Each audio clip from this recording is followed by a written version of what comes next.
Hello दोस्तों, नमस्कार। मैं रोहित कुमार बिंद्रा, आप सभी का बहुत बहुत स्वागत है हमारे और आपके यूट्यूब चैनल वाईफाई चमत्कार क्लासेस में। दोस्तों, आज की इस वीडियो में क्लास 10th की गणित पढ़ाने वाला हूं और चैप्टर नंबर मैंने लिया है दोस्तों 10, जिसका नाम है त्रिकोणमिति का परिचय। और दोस्तों, यहाँ पर त्रिकोणमिति का परिचय में मैं प्रश्नावली 10.1 का उदाहरण नंबर 12 पढ़ेंगे आज। ठीक है, इससे पहले मैंने उदाहरण नंबर 11 तक पढ़ा रखा है। प्लेलिस्ट मैंने बनाया दोस्तों, आप प्लेलिस्ट में जाएं और प्रत्येक वीडियो देखें, आपको समझ में आ जाएगा सारे के सारे क्वेश्चन। ठीक है, कोई दिक्कत नहीं आएगी। और मैं कौन सी राइटर पढ़ाता हूँ, किस राइटर का किताब पढ़ाता हूँ, याद रखिएगा दोस्तों। कक्षा 10 की अरिहंत प्रकाशन की जो किताब आती है गणित की, मैं उसी को पढ़ाता हूँ। ठीक है, और पहले उदाहरण में पढ़ा रहा हूँ, इसके बाद पूरे प्रश्नावली का सवाल आपको बताएंगे। ठीक है, तो चलिए स्टार्ट करते हैं इस प्रश्न को, ज़्यादा बात नहीं करते हैं। ठीक है, प्रश्न कह रहा, ध्यान से देखिएगा। यदि थीटा एक न्यून कोण है, ठीक है, तथा 3 sin थीटा बराबर 4 cos थीटा, मतलब ये 3 sin थीटा बराबर 4 cos थीटा दिया है। ध्यान से सुनिएगा। तब कह रहा 4 sin square theta minus 3 cos square theta धन 2 का मान ज्ञात कीजिए। ठीक है, प्रश्न बहुत ही मजेदार है। ठीक है, इसे आराम से लगाते हैं, देखिएगा ध्यान से, आपके समझ में आएगा। तो सबसे पहले हल में क्या लिखेंगे, दिया है। ठीक है, क्या दिया है, ध्यान से देखिएगा दोस्तों, ध्यान से देखिएगा।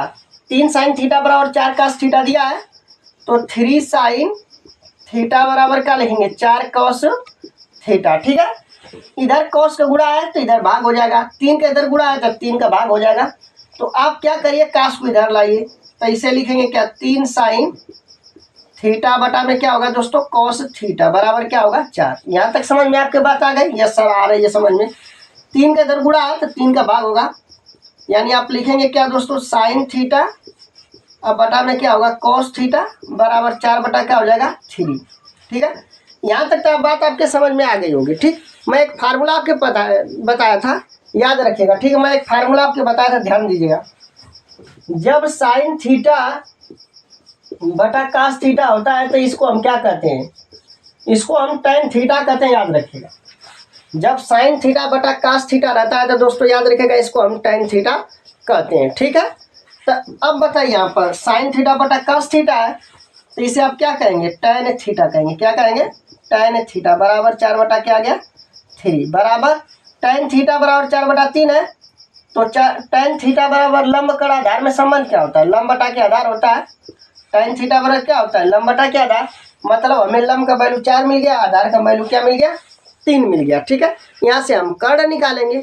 अब सुनिए ध्यान से, मेरी बात सुनिए ध्यान से। हमें पूछा क्या है कि 3 sin स्क्वायर थीटा और 4 sin स्क्वायर थीटा और minus 3 cos square theta plus 2 का मान ज्ञात कीजिए। तो भाई इस पूरे का मान तो आप तभी ज्ञात कर पाएंगे ना, जब साइन और कास का मान पता रहेगा। तो साइन कास का मान पते ना, तो कैसे निकालेंगे, है कि ना। तो यहाँ से हम साइन और कास का मान निकालेंगे। तो ध्यान से देखिएगा, अब हम क्या करने वाले, ध्यान से देखिए। अब इतना आ गया तो लिखेंगे चूंकि पाइथागोरस प्रमेय से, चूंकि पाइथागोरस, ध्यान से देखिएगा एकदम, पाइथागोरस प्रमेय से। ठीक, पाइथागोरस प्रमेय क्या होती है, मैं आपके बताया था, देखिए ध्यान से।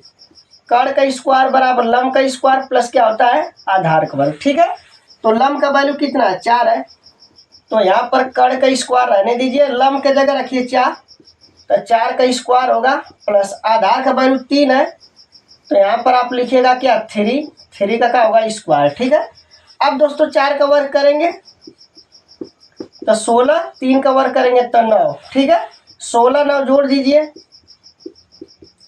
25 होगा, स्क्वायर हटेगा तो कड़ी लगेगा यहाँ से, तो कड़ बराबर क्या होगा, कड़ी में 25, या के बराबर क्या आ जाएगा दोस्तों, 5 आ जाएगा। ठीक, के बराबर क्या आ गया, 5 आ गया, मतलब कड़ 5 आ गया, आपके समझ में आ गया। अब यहाँ से कड़ 5 आ गया तो हम आराम से साइन और कास का मान निकाल पाएंगे। तो लिखेंगे अब तक साइन थीटा बराबर, फार्मूला क्या होता है, लंब बटा के कड़ होता है। लंब आपके पास कितना है, 4 है, यहाँ पर 4 रखेंगे, कड़ कितना है, 5, तो ये भाई साइन का मान आ गया। ठीक, तथा कास का निकाल लीजिएगा, कास cos थीटा बराबर आधार बटा क्या होता है, कड़, तो आधार का वैल्यू कितना है, 3 है, यह 3 हो जाएगा। कर्ण कितना है, कर्ण का वैल्यू आप निकालें 5, तो 5। तो अब हमें साइन और कास का मान मिल गया। साइन और कास का मान मिल गया तो कोई दिक्कत नहीं। साइन और कास का मान हम इस पूरे में रख देंगे और हल कर देंगे तो हमारा उस पूरे का मान आ जाएगा। ठीक है, यहां से लिखेंगे, इसलिए इसका मान पूछा है तो लिखेंगे 4 sine square theta minus 3 cos theta आप प्लस का 2 स्क्वायर यहाँ पर। ठीक है, इसका मान पूछा है तो बराबर यहाँ दे देते हैं। अब ध्यान से देखिएगा, यहाँ साइन थीटा का वैल्यू कितना रखेंगे आप, 4/5। तो साइन थीटा की जगह 4/5 रखिए। 4 बाहर है, 4 गुणते 4 बटा क्या होगा 5 का स्क्वायर।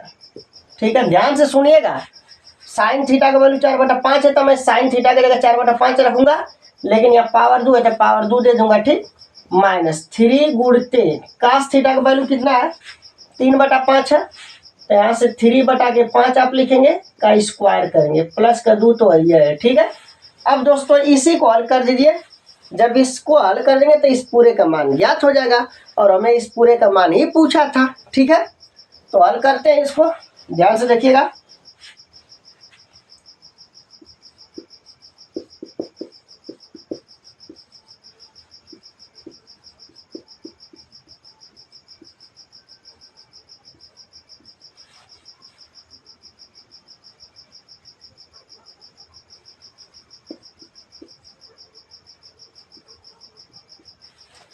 तो 4 का वर्ग करेंगे कितना होगा 16, 5 का वर्ग करेंगे 25, 3 गुणते 3 का वर्ग करेंगे 9, 5 का वर्ग 25 होगा।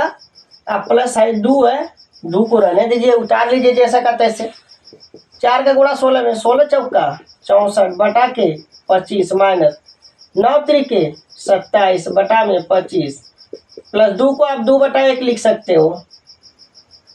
ठीक है, 2 को 2/1 लिख सकते हो आप। तो भाई 3 भिन्नों को कैसे हल किया जाता है आपके तो आ ही रहा होगा, फिर भी हम आपको बता देते हैं। तो देखिएगा ध्यान से, 25 25 एक का लसा क्या हो जाएगा 25 हो जाएगा।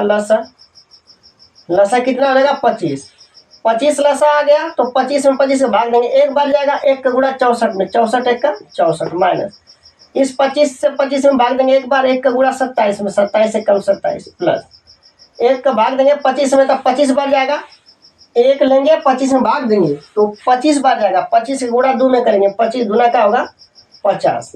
अब दोस्तों 50 64 जोड़िए कितना हो रहा है, जोड़िए 64 आप 50 जोड़ दीजिए, यहाँ पर 4 6 5 11 114 माइनस है 27।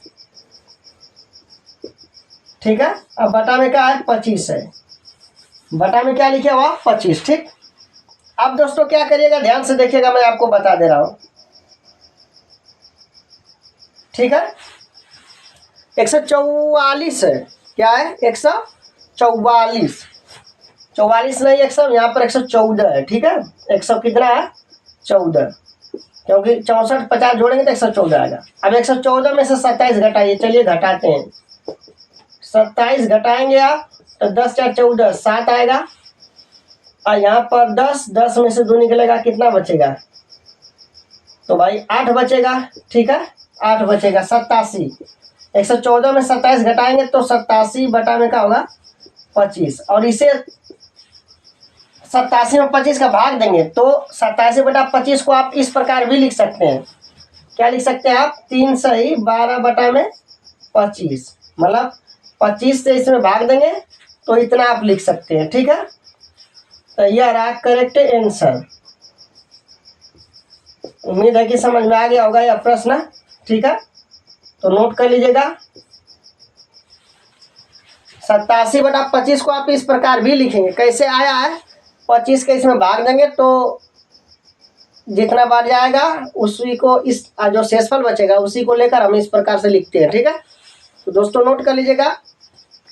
तो यह उदाहरण नंबर कौन सा, यहाँ पर ये थोड़ा सा मिट गया भाई, बना देते हैं। ये साइन थीटा है। तो आज की इस वीडियो को उदाहरण नंबर 12 हमने कंप्लीट करा दिया।